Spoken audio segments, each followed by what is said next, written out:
Selamat pagi Bapak dan Ibu, selamat belajar Alkitab kembali di kelas Dewasa Pria dan Wanita Senior. Pada pagi hari ini kita memasuki pelajaran yang ke-10 dari buku Tuhanku Penuh Kasih dan Setia. Dan judul pelajaran kita pagi ini adalah Tuhan Melihat Hati. Saya berdoa bahwa kita semua dalam keadaan sehat senantiasa. Kita sehat secara rohani untuk terus bertumbuh dan menjadi dewasa di dalam Kristus. Dan sehat juga secara jasmani. Di masa wabah penyakit ini, teruslah kita menjaga kesehatan jasmani kita. Anjuran pemerintah dalam protokol kesehatannya, kita mengenakan masker ketika keluar ruangan, kita sering mencuci tangan kita dengan air yang mengalir dan sabun, dan kemudian kita saling menjaga jarak satu sama lain. Kita berdoa dan percaya bahwa wabah penyakit ini akan segera berlalu. Tuhan punya kuasa untuk hal itu. Baik Bapak dan Ibu, sebelum kita belajar Alkitab bersama-sama, saya ingin kita berdoa terlebih dahulu. Mari kita berdoa. Bapa dalam surga, terima kasih karena pada pagi hari ini kami boleh datang kepadamu untuk belajar Alkitab bersama-sama dari kebenaran firman Tuhan yang mengatakan Tuhanku melihat hati dan bukan seperti manusia yang sering kali melihat rupa atau penampilan secara nyata fisik, tetapi Tuhan lebih melihat kepada hati, dan itulah yang terbaik. Kami siap belajar firman Tuhan, di dalam nama Tuhan Yesus kami sudah berdoa. Amin. Mari kita akan membuka dari kitab 1 Samuel pasal 16, ayat yang pertama sampai dengan ayat yang ke-13. Kita akan baca firman Tuhan ini bersama-sama. Mari membuka Alkitab kita, Bapak dan Ibu. Sudah siap? 1 Samuel 16 ayat 1 sampai dengan ayat yang ke-13. Mari, 1, 2, 3. Berfirmanlah Tuhan kepada Samuel, berapa lama lagi engkau berduka cita karena Saul? Bukankah ia telah kutolak sebagai raja atas Israel? Isilah tabung tandukmu dengan minyak dan pergilah. Aku mengutus engkau kepada Isai orang Betlehem itu, sebab di antara anak-anaknya telah kupilih seorang raja bagiku.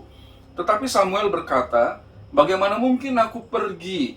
Jika Saul mendengarnya, ia akan membunuh aku. Firman Tuhan, bawalah seekor lembu muda dan katakan, aku datang untuk mempersembahkan korban kepada Tuhan. Kemudian undanglah Isai ke upacara pengorbanan itu. Lalu aku akan memberitahukan kepadamu apa yang harus kau perbuat. Urapilah bagiku orang yang akan kusebut kepadamu. Samuel berbuat seperti yang difirmankan Tuhan. Dan tibalah ia di kota Betlehem. Para tua-tua di kota itu datang mendapatkannya dengan gemetar dan berkata, adakah kedatanganmu ini membawa selamat? Jawabnya, ya benar. Aku datang untuk mempersembahkan korban kepada Tuhan. Kuduskanlah dirimu dan datanglah dengan daku ke upacara pengorbanan ini. Kemudian ia menguduskan Isai dan anak-anaknya yang laki-laki dan mengundang mereka ke upacara pengorbanan itu. Ketika mereka itu masuk dan Samuel melihat Eliab, lalu fikirnya, sungguh di hadapan Tuhan sekarang berdiri yang diurapinya. Tetapi berfirmanlah Tuhan kepada Samuel, janganlah pandang parasnya atau perawakannya yang tinggi, sebab aku telah menolaknya. Bukan yang dilihat manusia yang dilihat Allah. Manusia melihat apa yang di depan mata, tetapi Tuhan melihat hati. Lalu Isai memanggil Abinadab dan menyuruhnya lewat di depan Samuel. Tetapi Samuel berkata, orang ini pun tidak dipilih Tuhan. Kemudian Isai menyuruh Syama lewat. Tetapi Samuel berkata, orang ini pun tidak dipilih Tuhan. Demikianlah Isai menyuruh ketujuh anaknya lewat di depan Samuel. Tetapi Samuel berkata kepada Isai, semuanya ini tidak dipilih Tuhan. Lalu Samuel berkata kepada Isai, inikah anakmu semuanya? Jawabnya, masih tinggal yang bungsu, tetapi sedang menggembalakan kambing domba. Kata Samuel kepada Isai, suruhlah memanggil dia, sebab kita tidak akan duduk makan sebelum ia datang kemari. Kemudian disuruhnyalah menjemput dia. Ia kemerah-merahan, matanya indah, dan parasnya elok. Lalu Tuhan berfirman, bangkitlah, urapilah dia, sebab inilah dia. Samuel mengambil tabung tanduk yang berisi minyak itu, dan mengurapi Daud di tengah-tengah saudara-saudaranya. Sejak hari itu dan seterusnya, berkuasalah roh Tuhan atas Daud. Lalu berangkatlah Samuel menuju Rama.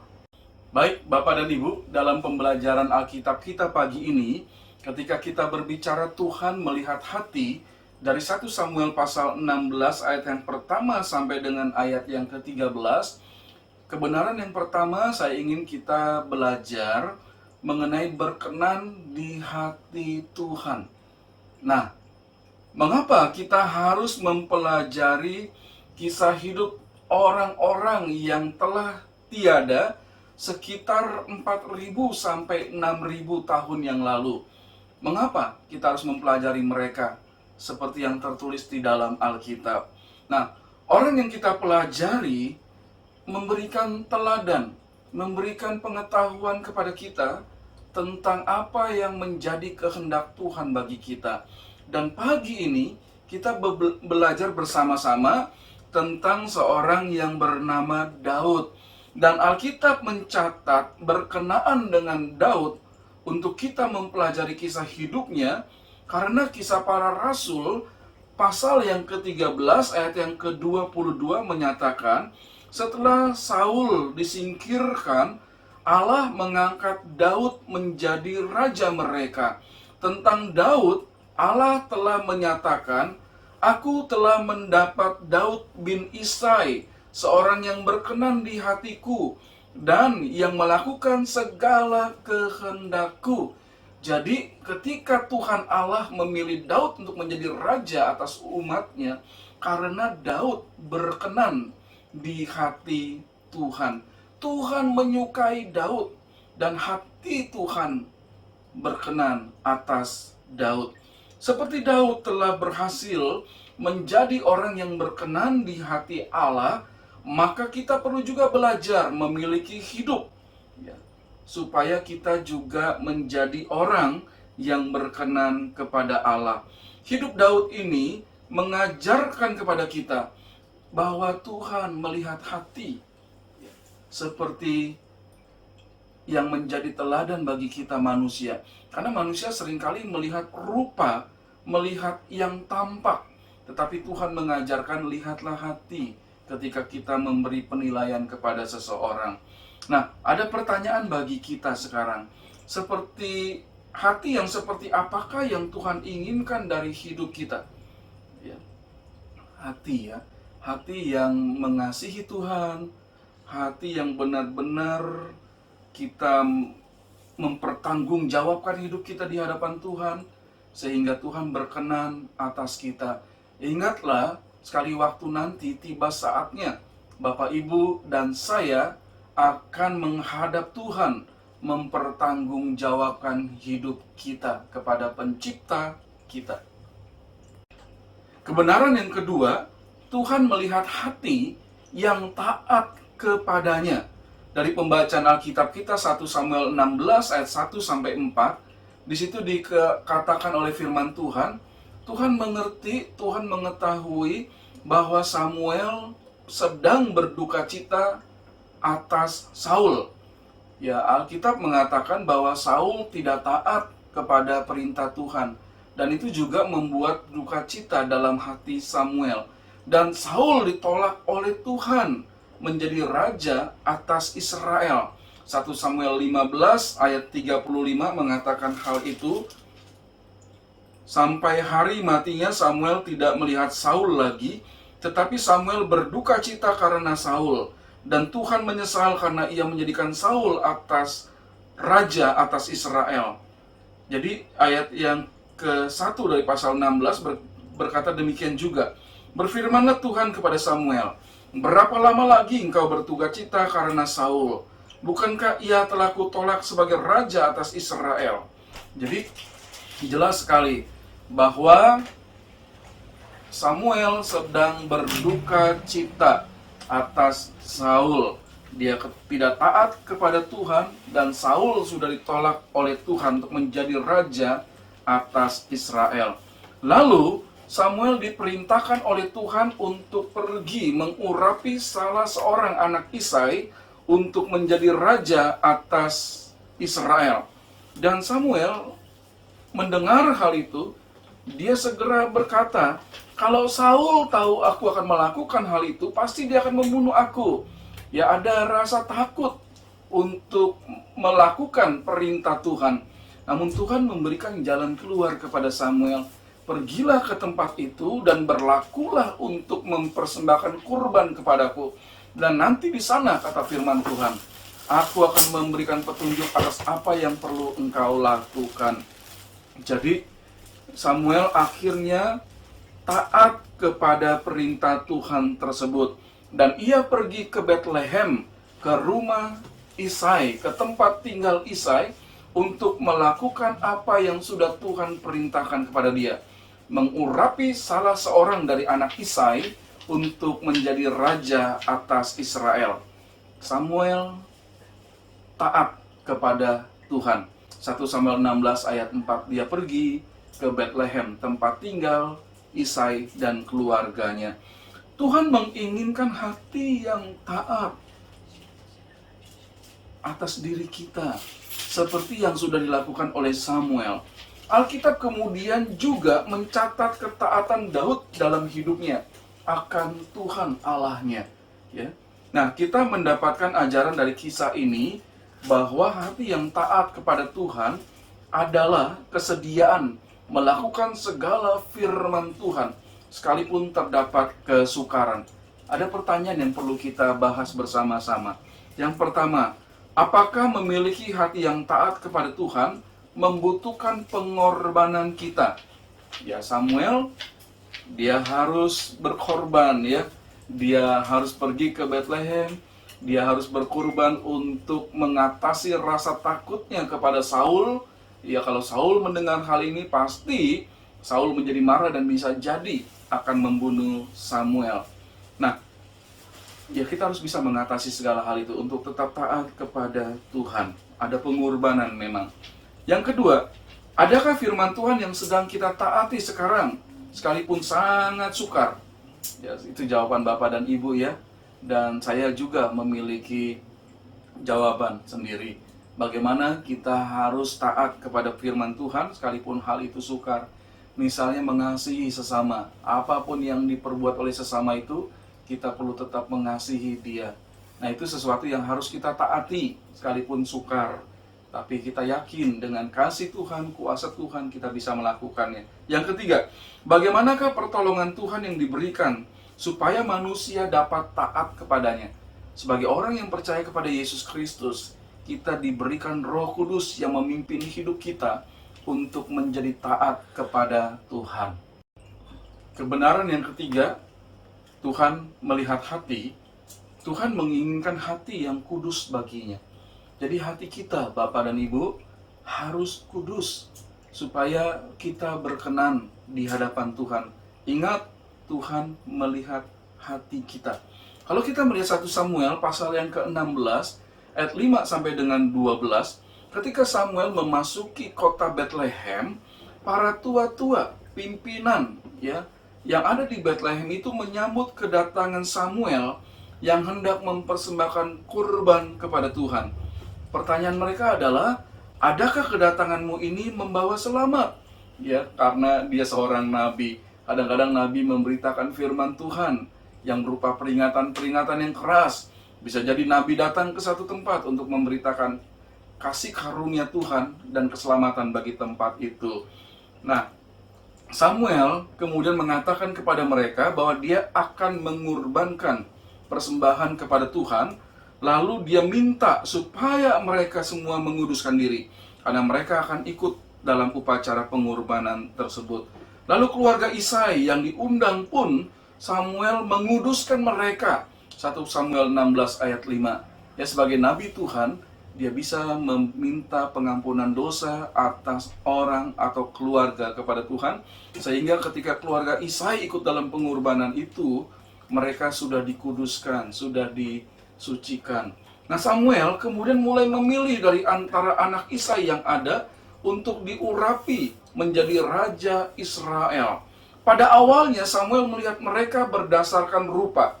Kalau kita melihat 1 Samuel 16 ayat 6, ketika anak Isai lewat di hadapannya, dia berpikir bahwa inilah anak yang dipilih Tuhan.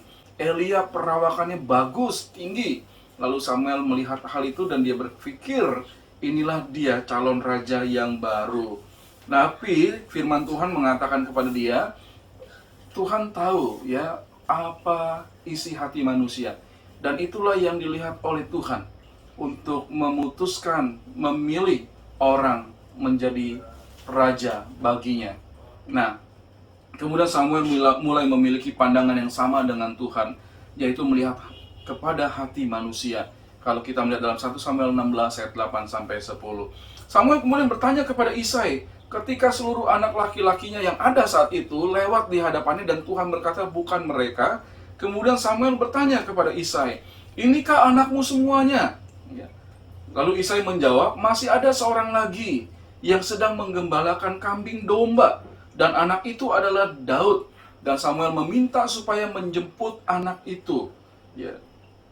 Namun ketika Daud dijemput, yang menarik bagi kita bahwa dia tidak dikatakan perlu dikuduskan dirinya, atau tidak ditulis tentang menguduskan diri bagi Daud. Nah, ini hal yang menarik bagi kita. Rupanya Tuhan mengetahui hati Daud yang siap, yang sudah kudus, yang sudah dipisahkan untuk Tuhan. Sehingga Tuhan berfirman kepada Samuel, "Bangkitlah, urapilah dia, sebab inilah dia." 1 Samuel 16 ayat yang ke-12. Samuel pasti terkejut ya, yang tidak difikirkan, yang tidak diperhitungkan. Seorang yang masih muda ya, kemerah-merahan rupanya. Dan Tuhanlah yang menetapkan inilah dia. Tuhan melihat hati Daud yang sudah kudus, yang dipersiapkan, yang diberikannya untuk Tuhan. Jadi Tuhan memilih dia. Nah, jawablah pertanyaan ini. Sudahkah kita memiliki hati yang kudus di hadapan Tuhan? Sudahkah hati kita menjadi milik Tuhan? Dan kita siap untuk melakukan segala pekerjaan Tuhan. Kebenaran yang keempat, Tuhan menginginkan hati yang lebih baik daripada penampilan fisik. Kalau kita melihat 1 Samuel 16 ayat 6-7 dan 1 Samuel 17 ayat 28, kita memahami kebenaran tersebut. Bahwa hati yang lebih baik jauh lebih berharga di pandangan Tuhan dibandingkan fisik yang lebih baik daripada hati. Nah, Samuel yang tahu kegagalan Saul, ya fisiknya baik Saul itu, dia masih saja melihat orang berdasarkan fisik. Ketika dia melihat Eliab, dia berpikir inilah dia calon raja karena perawakannya bagus. Tetapi Tuhan mengatakan jangan pandang rupanya atau perawakannya yang tinggi, sebab aku telah menolaknya. Tuhan kemudian mengajar Samuel, lihatlah kepada hati manusia. Ya, kita kemudian mendapatkan kenyataan bahwa Tuhan berkata benar. Lihat hati, jangan penampilan fisik. Karena Eliab tercatat dalam 1 Samuel 17 ayat 28, dia orang yang suka mengkritik. Lalu dia adalah orang yang iri hati terhadap kehebatan orang lain dan berpikiran senantiasa negatif. 1 Samuel 17 ayat 28 ya, kalau kita baca menyatakan hal itu. Jadi hati-hati, ketika kita mau menilai seseorang, jangan lihat penampilan fisiknya saja, tetapi lihatlah hatinya terlebih dahulu. Mungkin saja kita memiliki cacat secara fisik, karena sesuatu yang di luar kendali kita. Tetapi hati kita itu bisa kita kendalikan, supaya kita memiliki hati yang diinginkan Tuhan. Hati yang jauh lebih baik daripada penampilan jasmani kita. Pertanyaan dan jawaban kita. Yang pertama, apakah penyebab manusia memiliki hati yang tidak baik? Ya tadi ya, karena dia tidak berusaha menguasainya dan memberikannya kepada Tuhan. Dia penuh dengan iri hati, dia penuh dengan pikiran yang negatif, dia penuh dengan kritikan-kritikan. Jadi hatinya nggak baik. Hal yang kedua, hal apakah yang paling berarti dari diri kita di pandangan mata Tuhan? Sekali lagi saya ingin mengingatkan, Tuhan melihat hati kita yang kudus, yang baik, yang berkenan kepadanya. Itulah yang Tuhan tetapkan untuk kita. Kebenaran yang kelima, Tuhan melihat hati, Roh Kudus berkuasa di hati kita. Saya ingin membaca bagi kita semua 1 Samuel 16 ayat 13. Samuel mengambil tabung tanduk yang berisi minyak itu dan mengurapi Daud di tengah saudara-saudaranya. Sejak hari itu dan seterusnya berkuasalah Roh Tuhan atas Daud. Lalu berangkatlah Samuel menuju Rama. Jadi pengalaman Daud dengan Allah itu dimulai bahkan sebelum dia diurapi menjadi raja atas Israel. Dia mengakui bahwa perlindungan Tuhan sudah terjadi atasnya. Kalau kita melihat 1 Samuel 17 ayat 37 ya, memang pasal ini sesudah pasal 16, tapi peristiwa yang terjadi sebelum pasal 16. Ketika Daud menggembalakan kambing domba, dia seringkali melawan beruang atau singa yang hendak memangsa domba miliknya itu. Dan dia mengatakan kekuatan itu berasal dari Tuhan. Tuhan yang memampukan dia untuk membunuh hewan-hewan buas itu.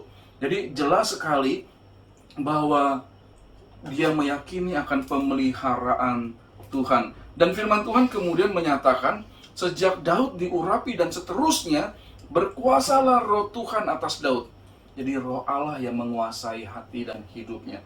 Firman Tuhan sudah mengingatkan kita bahwa Tuhan menginginkan setiap orang percaya dipenuhi oleh Roh Kudus. Efesus 5 ayat 18, jangan dipenuhi dengan kemabukan oleh anggur, tetapi penuhilah dirimu dengan Roh Kudus. Dan orang yang dipenuhi oleh Roh Kudus itu pasti menghasilkan buah roh dalam hidupnya. Seperti yang dikatakan dalam Galatia 5 ayat 22 sampai 23. Tetapi buah roh ialah kasih, sukacita, damai sejahtera, kesabaran, kemurahan, kebaikan, kesetiaan, kelemah lembutan, dan penguasaan diri.